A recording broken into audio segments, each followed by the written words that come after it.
मंगलमय दिन आज है, पाहुन छठी आयल।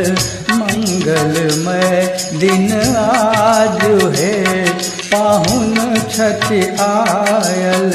धन धन जागल भाग है, मन कमल फुलायल। धन धन जागल भाग है, मन कमल फुलायल। मंगलमय दिन आज है, पाहुन छठी आयल। मंगलमय दिन आज है, पाहुन छठी आयल।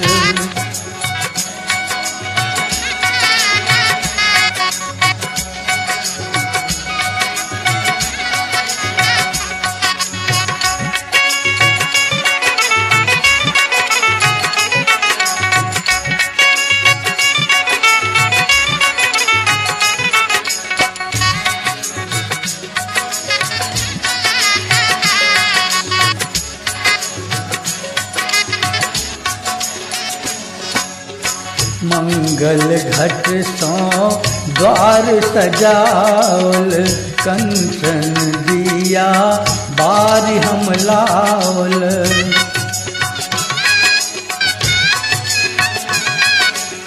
मंगल घट सो द्वार सजावल, कंचन दिया बारी हम लावल।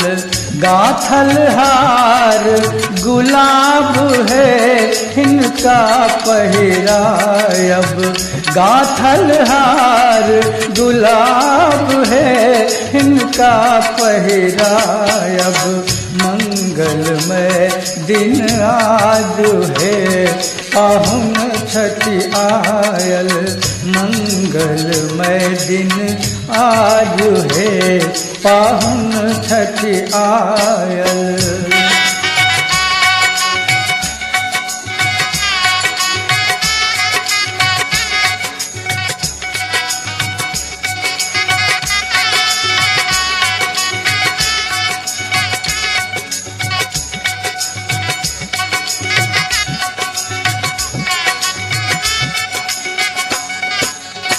घर खाली बेसी अभिलाषा, दुभिधान पर अगबे आशा।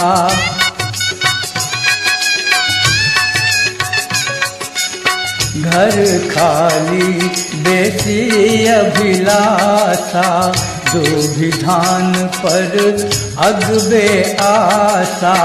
मान बढ़ावे पाग है, इनका पहिरायब। मान बढ़ावे पाग है, इनका पहिरायब। मंगलमय दिन आज है, पाहुन छठी आयल। मंगलमय दिन आज है, पाहुन छठी आयल।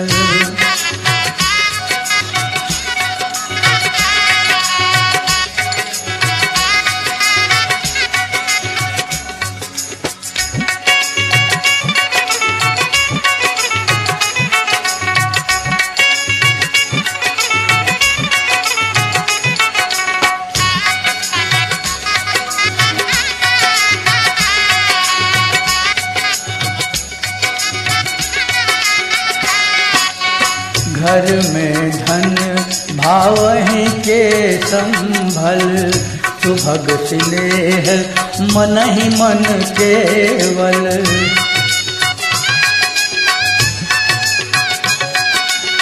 घर में धन भावहि के संभल, सुभग स्नेह मन ही मन केवल। घर के अनुपम साग है, भोजन में सजावल। घर के अनुपम साग है, भोजन में साजल। मंगलमय दिन आज है, पाहुन छठ आयल, मंगलमय दिन आज है, पाहुन छठ आयल, मंगलमय दिन आज है।